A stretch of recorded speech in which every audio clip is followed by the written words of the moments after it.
Hola jóvenes, ¿cómo están? Es un placer poder saludarles el día de hoy. Les saluda la licenciada Alba Domínguez, la cual vamos a estar impartiéndole la clase de Sociología de 10º grado. En este día de hoy vamos a ver el tema Los clásicos de la sociología moderna y contemporánea. Vamos a hablar un poco sobre sus exponentes, ¿verdad? Un poquito sobre la vida de ellos y pues lo más importante, qué aportes dieron a la sociología. En introducción, pues antes que todo siempre recordándoles las medidas de bioseguridad, seamos responsables, usemos las mascarillas, siempre y cuando vayamos a salir, pues usar gel antibacterial y mantener la distancia. Para entrar en el tema vamos a dar una introducción que dice que después de la década de 1980, la teoría sociológica clásica sufrió un embate desde el seno de la misma disciplina que, de acuerdo con Gain, fue motivado por las transformaciones sociales de la época, es decir, por la emergencia a nivel global de nuevas estructuras económicas, sociales, políticas y culturales. La sociología clásica surge en el marco de las sociedades europeas en el siglo XIX, en particular de los cambios producidos por la Revolución Industrial. Anteriormente ya hemos dado esos temas, creo que los recuerdan. Sin embargo, de acuerdo con Turner, aunque en el periodo que va de 1890 a 1920, es central en la transformación de la sociología como una disciplina autónoma, como un sistema autopoético y con un objeto de estudios propios. Es erróneo ubicar la utilidad y pertenencia de la teoría clásica únicamente en ese momento histórico, ¿verdad?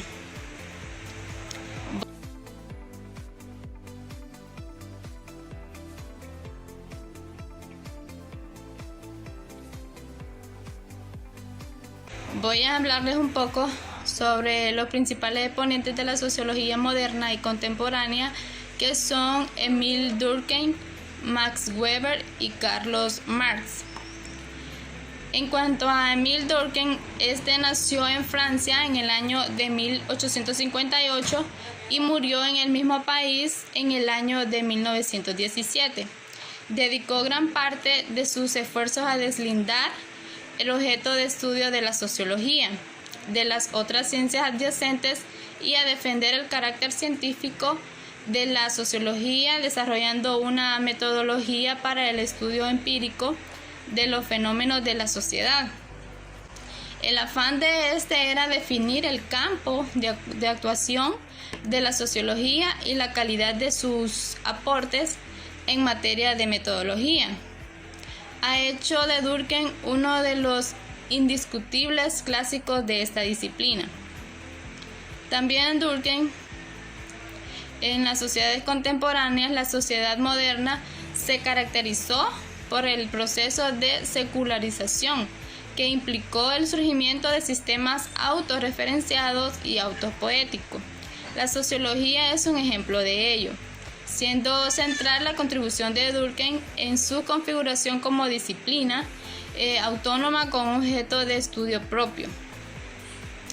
Esta postura epistemológica permite identificar a Durkheim como el fundador de la corriente funcionalista en la sociología. El funcionalismo estructuralista, que es la corriente de Durkheim, es una construcción teórica que ve la sociedad como un sistema complejo, cuyas partes trabajan juntas para promover la armonía social. Se entiende como el estudio de una sociedad conocida como estructura o sistema social.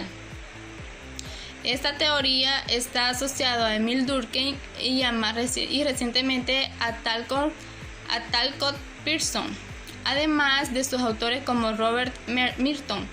El funcionalismo también ve la sociedad como un sistema complejo cuyas partes trabajan juntas para revisar o promover la solidaridad y la estabilidad. El funcionalismo se preocupa tanto por las estructuras como las funciones sociales. También se interesa por sus elementos constitutivos, a saber, normas, costumbres, tradiciones e instituciones. Ahora vamos a hablar sobre Carlos Marx. Este nació en Alemania en 1818. Murió en Inglaterra en 1883.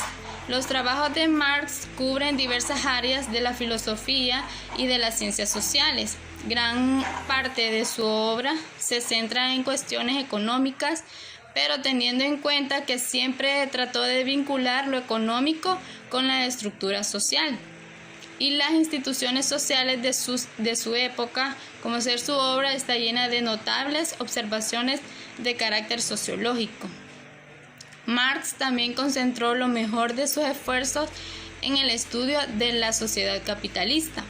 Para él, el capitalismo era un sistema económico caracterizado por la producción social y la apropiación privada de los beneficios sociales, ¿verdad? Para Marx, el capitalismo es básicamente una relación social.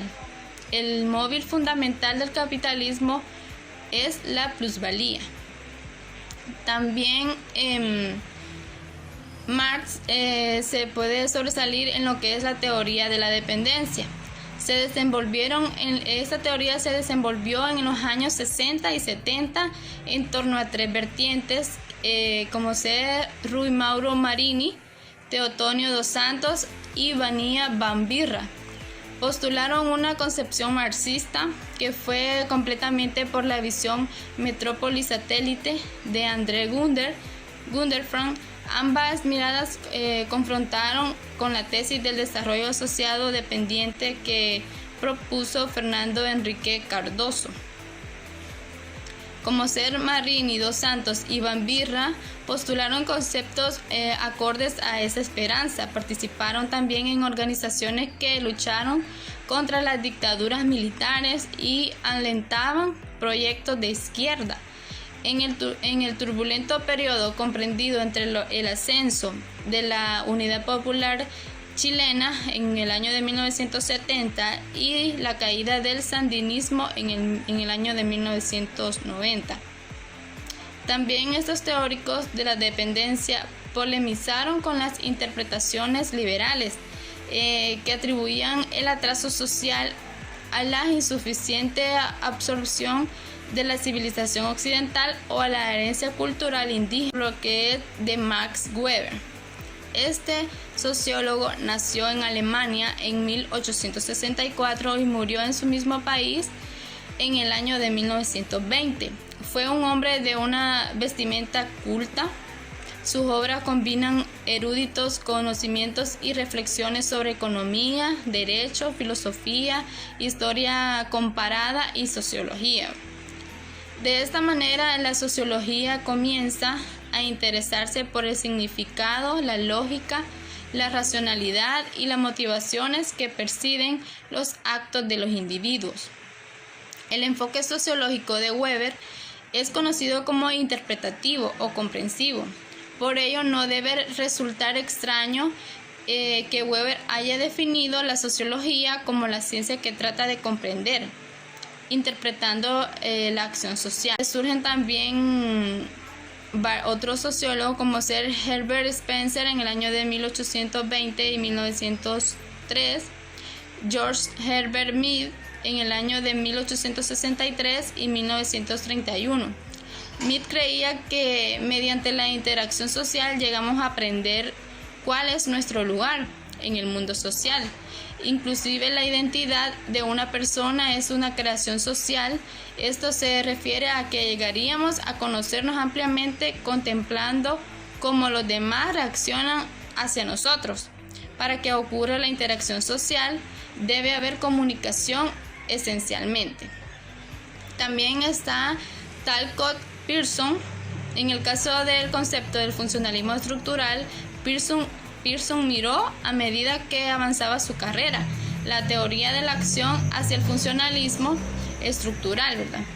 Esta función es un complejo de actividades dirigidas hacia la satisfacción de una o varias necesidades del sistema.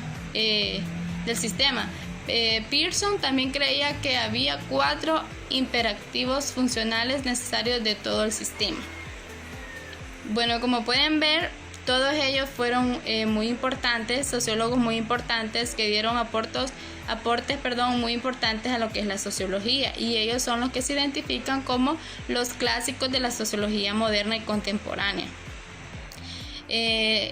Todo esto que les acabo de decir anteriormente, pues espero que les haya llamado la atención y que les sirva de mucha ayuda, porque les dejaré una asignación, la cual es elaborar una revista digital sobre los exponentes de la sociología, que se los acabo de exponer anteriormente, identificar pues los aportes que ellos hicieron en la sociología moderna y contemporánea.